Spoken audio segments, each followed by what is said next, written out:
અલકાપુરી જૈન સંઘથી નીકળેલી છરી પાલિત ચાલતો સંઘ વાલવોડ તીર્થ પહોંચ્યા. આચાર્ય પૂર્ણચંદ્ર સાગર સુરેશ્વરી અને આચાર્ય ચંદ્રસાગર સુરેશ્વરીજીની નિશ્રામાં સંઘ માળનો કાર્યક્રમ યોજાયો.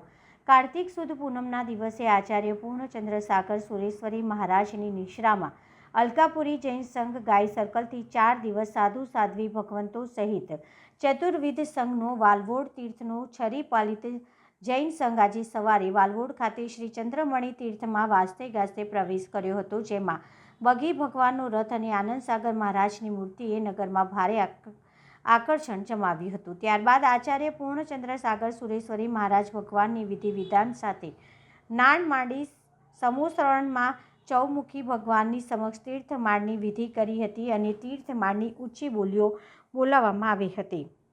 બાળકોને સારા સંસ્કાર મળે તેવી જૈન ગેમનું લોન્ચિંગ સીએ હિંમતભાઈ શાહ તથા પ્રશાંતભાઈ શાહે કર્યું હતું. જૈન પરંપરા મુજબ તીર્થમાળ પ્રસંગે ગુરુદેવને કામળી અર્પણ કરવાનો લાભ ભાવિક શાહ પરિવારે લીધો હતો. દરમિયાન જૈન અગ્રણી દીપક શાહે જણાવ્યું હતું કે જેમ કોઈ મુમુક્ષુની દીક્ષા થતી હોય તેવી જ રીતે સંઘમાળની કટાક્ષણું મુહપતિ ચરબડો લઈને પવિત્ર વિધિ કરાતી હોય છે. આચાર્ય ચંદ્રસાગર સુરેશ્વરી મહારાજે જણાવ્યું હતું કે બધાએ સંકલ્પ લઈ એકવાર તો છરી પાલિત સંઘ કાઢવો જોઈએ.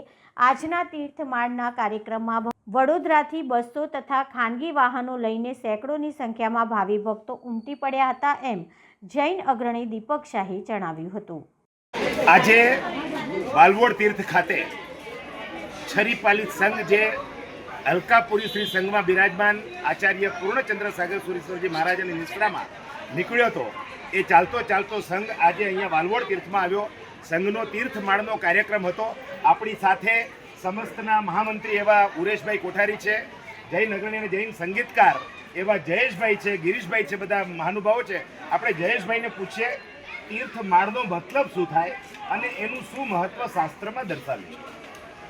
આજે અલકાપુરી જૈન શ્વેતાંબર મૂર્તિપૂજક સંઘ અકોડાથી કાર્તક સુદ પૂનમે સંધ્યાકાળે જે યાત્રાનો પ્રારંભ થયો હતો, છરી પાલવાનું એટલે કે ચાલવું, એકાસનું કરવું, પાદચારી એકાસનું કરવું, શયન સંથારા ઉપર કરવું અને આવી 6 રીતની અદ્ભુત યાત્રામાં શરૂ કરેલી યાત્રા આજે વાલવોડ તીર્થ ચંદ્ર પ્રભુ સ્વામી ભગવંતના શરણમાં બાપજી મહારાજ સાહેબના ધામમાં આજે પધારી છે અને અદ્ભુત સંઘમાળનો કાર્યક્રમ યોજાયો છે.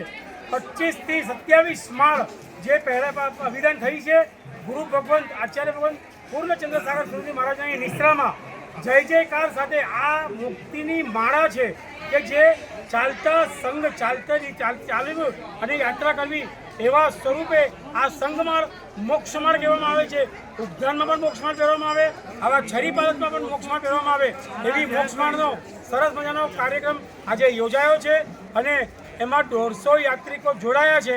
બધાએ જય જયકાર સાથે અહીંયા આજે વાલવોડ તીર્થમાં મુકામે પૂર્ણ રીતે સરસ રીતે પધાર્યા છે અને આચાર્ય ભગવાનના આશીર્વાદ ગ્રહણ કરેલા છે. વાલવોડ તીર્થમાં જે કેમ આ રાખ્યું એનું શું મહત્વ છે? વાલવોડ તીર્થમાં 88,000 કુળકુટ મુનિ સાથે સિદ્ધ આત્માઓ અહીંયાથી સિદ્ધ ભૂમિને પામેલા એવું અહીંયાથી અડધો કિલોમીટર દૂર જે સિદ્ધ ભૂમિ છે, 88,000 તાપસો અહીંયાથી મુક્તિ પદને એક સાથે પામ્યા છે એવા ધામનું મહત્વ છે. ગુજરાતમાં સિદ્ધગીરી પછી આ બીજું ક્ષેત્ર છે કે જ્યાંથી સમૂહમાં આટલા બધા મોક્ષગામી આત્માઓ ગયા હોય મોક્ષમાં, એવા તીર્થની યાત્રાએ સૌ યાત્રા બજાવે છે. બોલો જીને સાસ